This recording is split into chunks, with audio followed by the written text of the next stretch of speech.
I stopped answering my mother's calls on a Tuesday. Not because I was angry, not because I was hurt, but because I had finally learned that silence could be the sharpest weapon I'd ever wielded, and I was about to use it with surgical precision. But I'm getting ahead of myself. Let me take you back to where it all began, to the moment that shattered me so completely that I had to rebuild myself from scratch. And when I did, I became someone my mother never saw coming. It was my engagement party. I was 28 years old, finally, blissfully happy after years of fumbling through bad relationships and self-doubt. His name was Marcus, and he was everything I'd ever wanted. Kind, successful, patient. He saw me in a way no one else ever had. When he proposed on the balcony of our favorite restaurant overlooking the city, I cried so hard I could barely say yes. My mother insisted on hosting the engagement party at her house, the big colonial in the suburbs where I'd grown up, where every corner held a memory of never being quite enough. I should have said no. I should have insisted on neutral ground. But part of me, that desperate little girl who still lived somewhere inside me, thought maybe this would be different. Maybe she'd finally be proud.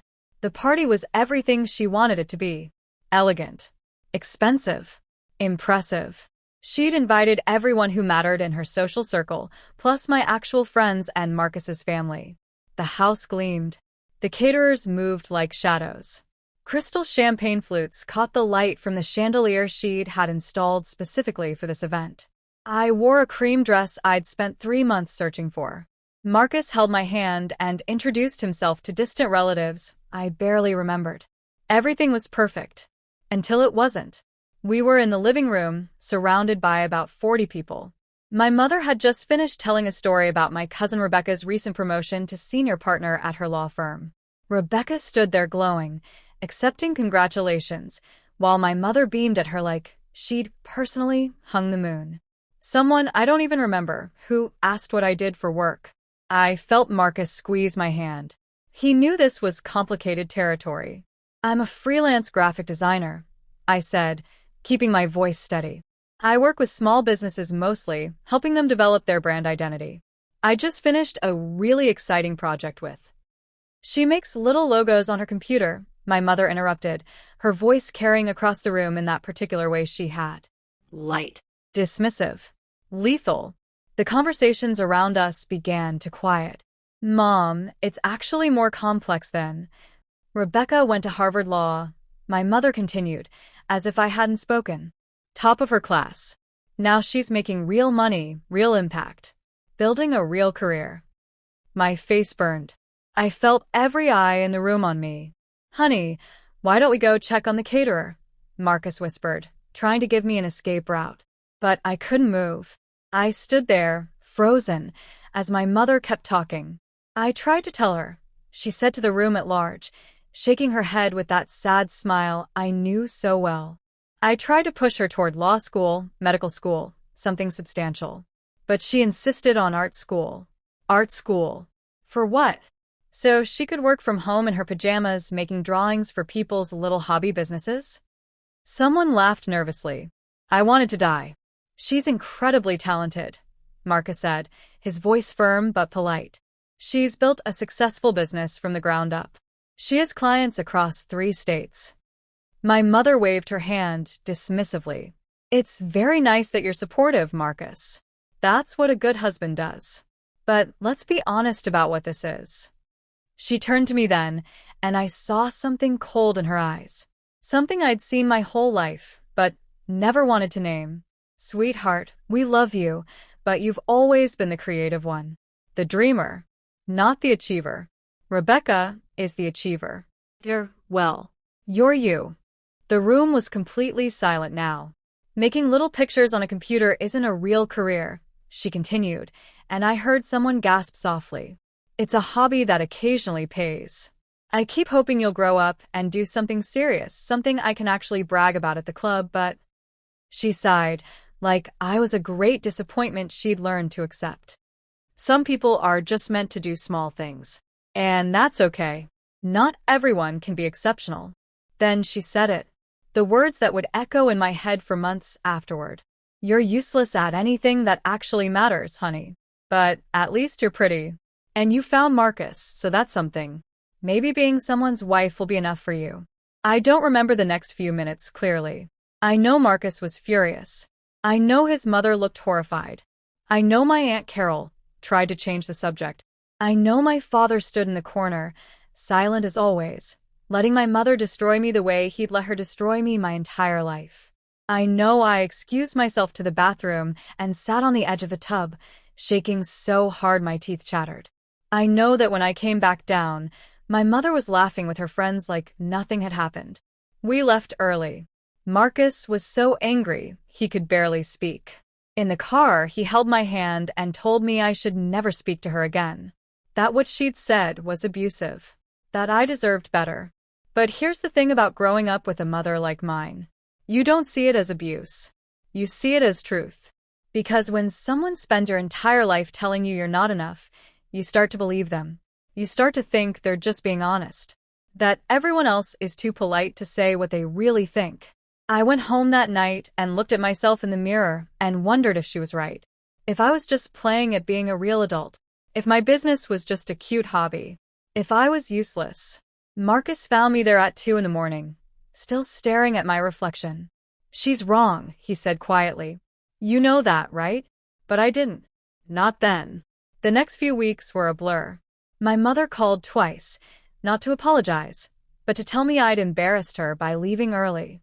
She said I was too sensitive, that she was just being honest and trying to help me see reality. When I tried to explain how much she'd hurt me, she sighed and said, "This is exactly what I mean. You're too emotional, too fragile.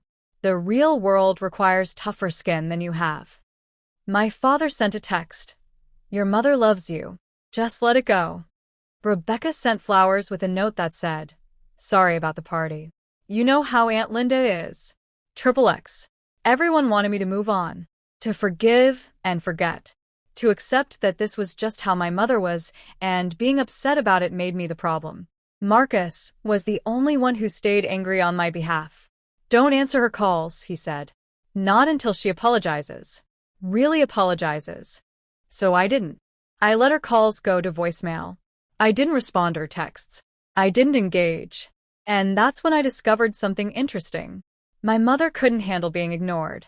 Within a week, she was calling daily, leaving messages that started out annoyed and became increasingly frantic. "I don't know why you're being so dramatic. You're really going to throw away your relationship with your mother over one little comment?" "I was trying to help you." My father called. "You're killing your mother with this silent treatment. She's barely eating." Aunts and cousins reached out. "Family is everything." "She didn't mean it that way." "You're being cruel." But I stayed silent. And in that silence, something shifted inside me. I started to see clearly for the first time in my life. I saw that my mother's cruelty wasn't about truth. It was about control. She needed me to be small so she could feel big. She needed me to fail so she could position herself as the perpetual disappointed savior, martyring herself to her useless daughter. I saw that my father's silence was its own form of abuse. That witnessing cruelty and doing nothing is participating in it. I saw that the family members urging forgiveness weren't doing it for my benefit. They were doing it for their own comfort. My pain was inconvenient. My boundaries were disruptive. And I saw something else too. I was good at what I did. Really good. I went back through my client list, my portfolio, my testimonials. I looked at the businesses I'd helped launch, the rebrands I'd executed, the visual identities I'd created from nothing. I looked at my income, which had tripled in the past 2 years. I looked at the waiting list of clients who wanted to work with me. I wasn't useless. I had never been useless. I was excellent at what I did. And the only person who couldn't see that was the one person whose opinion I'd valued most. That realization broke something open in me. Or maybe it closed something. Healed something. I'm still not sure. But I made a decision that night. I wouldn't fight my mother. I wouldn't argue or defend or explain. I would simply remove myself from her stage. I would stop participating in the dynamic that required me to be small. I would let silence do what words never could. 3 months passed. My mother's messages went from angry to pleading to manipulative. She tried guilt. She tried grief. She told me she was sick, that I was stressing her heart. She told me she forgave me for overreacting. She told me Marcus was probably turning me against her. I didn't respond to any of it. My father called less and less. I think he realized I was serious. Family members stopped reaching out after I politely but firmly told them I wasn't discussing it. And in that space, that beautiful, quiet space, I grew. I raised my rates. I hired 2 assistants. I started turning down clients that didn't excite me and focusing on the work that did. I started speaking at design conferences. I was interviewed for a design podcast that had over 100,000 subscribers. My business exploded. 6 months after the engagement party, I landed the biggest client of my career. A tech startup that was about to go public needed a complete rebrand. The contract was worth more than I'd made in the previous 3 years combined. Marcus and I got married in a small ceremony in his parents' backyard. 30 people who loved us. No family drama. No performance. Just joy. My mother sent a card.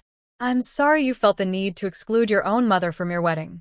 I hope one day you can forgive yourself for this cruelty. I threw it away without reading past the first line. A year passed. Then another. My mother tried everything. She showed up at my house once. I didn't answer the door. She sent gifts. I donated them. She tried to connect with Marcus. He blocked her number. She sent flying monkeys, family members who would casually mention how destroyed she was, how much she missed me, how she didn't understand what she'd done wrong. I stayed quiet. And here's what I learned about silence. It's clarifying. When you stop defending yourself, stop explaining, stop engaging with people who hurt you, they have to sit with themselves. They have to face the void where your presence used to be. Some people learn from that. They grow. They change. My mother wasn't one of those people, but my father was. 2 years after I cut contact, my father showed up at my office. He looked older than I remembered. Tired. Can we talk? He asked. I almost said no, but something in his face stopped me. We went to a coffee shop down the street. He ordered black coffee. I got a latte. We sat in silence for a long moment. I'm divorcing your mother, he said finally. I stared at him.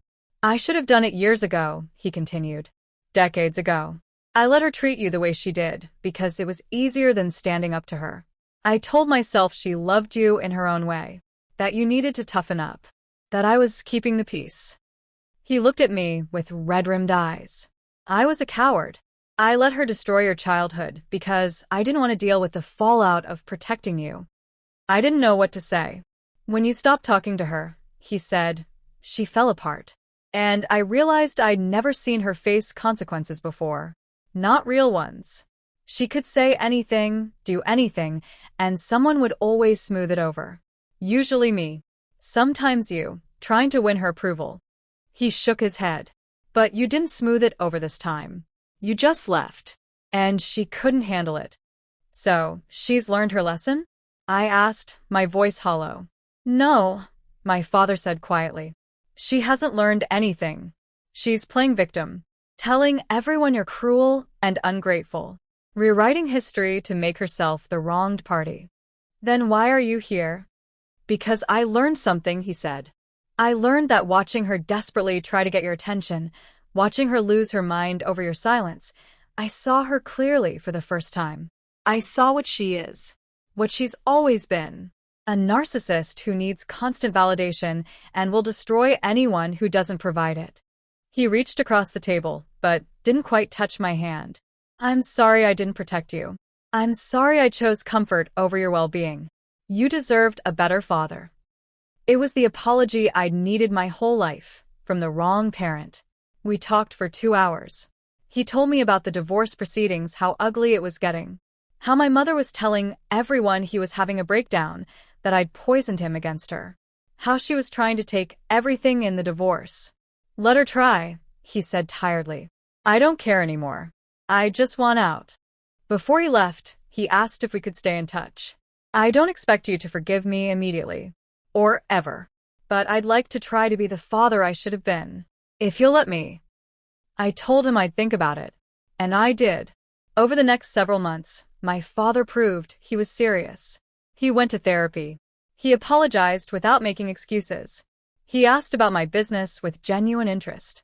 He sent me articles about design he'd found, showing he was actually paying attention to my life. Slowly, carefully, I let him back in. My mother, meanwhile, spiraled. I heard through the family grapevine that she'd burned through most of her friendships, accusing people of taking my side. That she'd made a scene at the country club, demanding they remove Rebecca from an event because seeing her successful niece reminded her of her failed daughter. That she'd started a Facebook group called Mothers Betrayed by Ungrateful Children and posted long rants about parental abuse, by which she meant children who cut off their loving mothers. That she told my cousin Rachel I'd had a mental breakdown, and Marcus was keeping me prisoner. Each story that filtered back to me was more unhinged than the last. And I said nothing, did nothing, just lived my life. 3 years after that engagement party, my business was featured in a major design publication. The article was titled, How One Woman Built a Six-Figure Design Empire from Her Living Room, and it included interviews with my clients, examples of my work, and a profile of my journey. The journalist asked about my family. I gave a vague answer about supportive in-laws and moved on. But my mother saw the article. Of course she did. She called me for the first time in 6 months. I didn't answer, but I listened to the voicemail. I saw your little article, she said, her voice tight. Very nice. Of course, they didn't mention who paid for that art school degree you're so proud of now. They didn't mention who supported you all those years when you were struggling to find yourself. I notice you didn't thank your mother in your interview. But I suppose that's on brand for you. Ungrateful to the end. There was a long pause. Then her voice changed, became smaller. I don't understand what I did that was so terrible. I don't understand why you hate me so much. I'm your mother. I gave you everything. Another pause. Fine. Don't call me back. I'm done trying. You want to pretend you don't have a mother? You win. I won't bother you anymore. But she did bother me. 2 days later. And 3 days after that. And a week after that. The calls never stopped. The voicemails piled up. Some angry. Some sad. Some manipulative. All desperate. I never responded. For years after the engagement party, my mother had a health scare. My father called to tell me. She's fine, he said. It was a panic attack, not a heart attack like she's telling everyone. But I thought you should know. Did she ask you to call me? Yes. Then I'm not coming. There was a long silence. I understand, my father said finally. For what it's worth, I think you're right. She's using this for sympathy. Proof that her cruel daughter is killing her with stress. I know, I said. Do you ever think you'll talk to her again? He asked quietly. I thought about it. Really thought about it. I don't know, I said honestly. Maybe if she ever actually apologized. If she ever took real responsibility. If she ever saw me as a person instead of an extension of herself. So no then, my father said sadly. Probably not, I agreed. 5 years after the engagement party, I was invited to speak at a major design conference in New York. It was the biggest opportunity of my career. My talk was about building authentic brands, and I used my own journey as a case study. I didn't talk about my mother directly, but I talked about the moment I stopped believing other people's narratives about who I was. The moment I stopped trying to prove myself to people who were never going to see me clearly. The talk went viral. Not massively, but enough. Design blogs picked it up. It was shared thousands of times on social media. 3 of my mother's friends sent it to her. She showed up at my house the next day. I was working in my home office when the doorbell rang. Marcus was at work. I almost didn't answer, but something made me look through the peephole. My mother stood on my porch, smaller than I remembered. Older. She wore a designer coat and had her hair done, but there was something diminished about her. I opened the door, but didn't invite her in. I watched her talk, she said. I waited. Everyone's talking about it. Everyone. Carol sent it to me. Margaret sent it to me. Even Rebecca sent it to me with a little note about how proud she was of you. Her mouth twisted. Everyone is so proud of you now. I still said nothing. Do you know how that feels? She asked, her voice rising. Do you know how it feels to have everyone tell you how wonderful your daughter is, what an inspiration she is, while she won't even speak to you? Yes, I said quietly. I do know how that feels. I know exactly how that feels. She blinked, not understanding. I know what it's like to be humiliated in front of everyone. I continued, my voice steady. To have someone who's supposed to love you tell a room full of people that you're useless, that you're a disappointment, that you'll never be enough. I never said. You did. At my engagement party, in front of everyone I cared about. You called me useless. You said I was meant to do small things. You told everyone I'd failed at anything that actually mattered. I was trying to help you be realistic. You were trying to keep me small so you could feel big, I said. And it worked for a long time. Until it didn't. She stared at me, her face flushing. I'm your mother. I'm allowed to be honest with you. I'm allowed to push you to be better. No, I said. You're not. You're not allowed to abuse me and call it honesty. You're not allowed to destroy me and call it love. I never abused you. I gave you everything. I paid for your school, your apartment when you were starting out, And you held every penny over my head like proof of my inadequacy. I interrupted. You gave me things so you could take them away. So you could remind me that I owed you. That I was a burden you bore with martyred patience. That's not fair. You don't get to tell me what's fair, I said, and my voice was ice. You lost that right when you chose cruelty over kindness. When you chose your ego over your daughter. She looked like I'd slapped her. I came here to try to fix this. No, you didn't.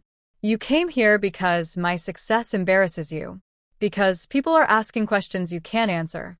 Because the narrative you've sold everyone about your disappointing daughter doesn't match reality anymore, and you need to regain control. You're being cruel, she whispered. No, I said.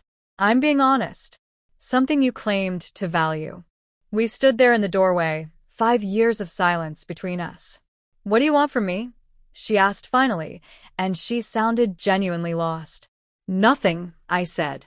I don't want anything from you anymore. That's the point. So you'll just never speak to me again? For the rest of my life? I don't know, I said honestly. Maybe one day you'll understand what you did. Maybe one day you'll actually apologize, really apologize, without defending yourself or minimizing my pain. Maybe one day you'll see me as a person instead of a reflection of yourself. I met her eyes. But I'm not holding my breath. And I'm not waiting around for it. I've built a good life without you. A life where I don't have to brace myself for cruelty. Where I don't have to earn basic respect. Where I'm valued for who I actually am. I do value you. No, you don't. You value what I can do for your image. And right now, my success is a problem for you because you can't take credit for it. You spent so long telling everyone I was useless that now my success makes you look foolish. I stepped back. That's your problem to solve. Not mine. Please, she said, and her voice cracked. Please. You're my daughter. I love you. Then you should have treated me like it, I said, and I closed the door. I stood in my hallway, shaking, listening to her cry on my porch. After a few minutes, I heard her car start. I watched through the window as she drove away. Marcus came home an hour later and found me on the couch, staring at nothing. She came here, I said. He sat down next to me, waited. She saw my talk. Everyone's talking about it. She couldn't handle it. What did she say?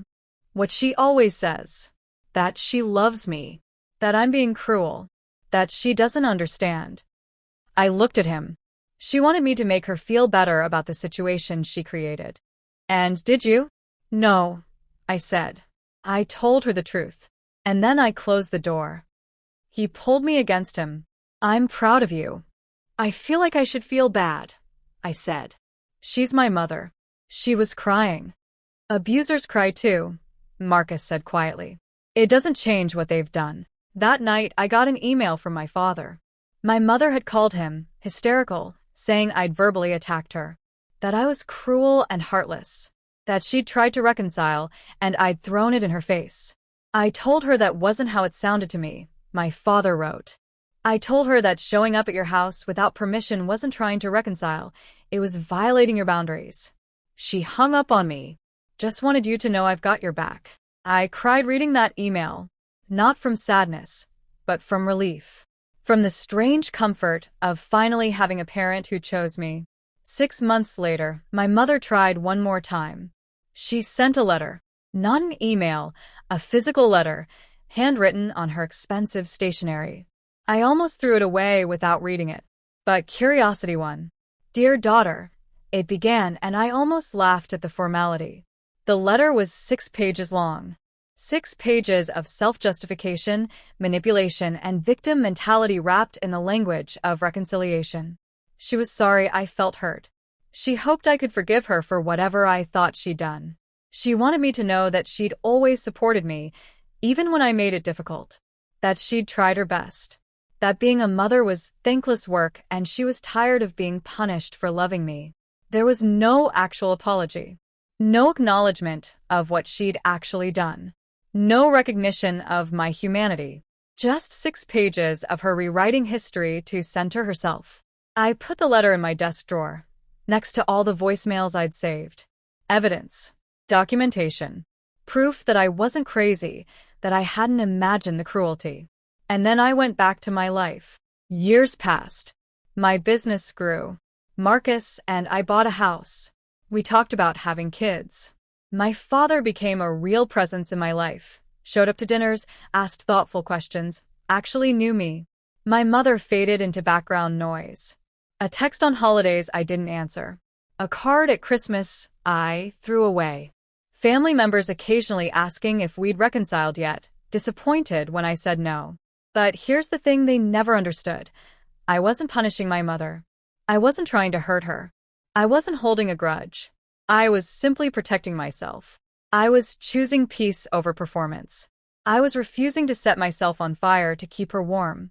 And in that refusal, in that sustained silence, I found something more powerful than revenge. I found myself, the real me, the one who was always there, buried under layers of inadequacy and desperate approval-seeking. The me who was brilliant and talented and worthy, who had always been those things, who never needed my mother's validation to make them true. Last month, I got a call from my cousin Rebecca. We'd stayed friendly over the years, carefully avoiding the subject of my mother. I need to tell you something, she said, her voice strange. Okay. Your mom came to my office last week. She wanted me to talk to you, to convince you to speak to her. Rebecca, you don't have to. Let me finish, she said. She went on this whole speech about how you'd always been jealous of me, how she'd tried to motivate you by praising my accomplishments, how you were too sensitive to handle honest feedback. Rebecca paused. And I told her she was full of shit. I sat down slowly. I told her I remembered that engagement party, Rebecca continued. That what she said to you wasn't motivation, it was cruelty. That I'd been uncomfortable as hell being used as a weapon against you. That I'd always thought she was too hard on you, but I never said anything because I was a coward. Her voice wavered. I told her that you'd built something incredible despite her, not because of her. And that if she couldn't see that, she didn't deserve to be in your life. Rebecca. She called me ungrateful. Said I was turning on her after everything she'd done for me. Said the whole family was poisoned against her. Rebecca laughed, but it sounded sad. I told her maybe if everyone in her life was tired of her shit, the problem wasn't everyone else. I was crying now, silently. I'm sorry I didn't say something sooner, Rebecca said. I'm sorry I sent those flowers instead of calling her out. I'm sorry I let you stand alone. It's okay, I whispered. It's not, but maybe it can be better now. She took a breath. I want you to know I see you. I see what you've built. I see how strong you had to become. And I'm proud to be your cousin. After we hung up, I sat in my office, surrounded by examples of my work, proof of my success, evidence of my worth.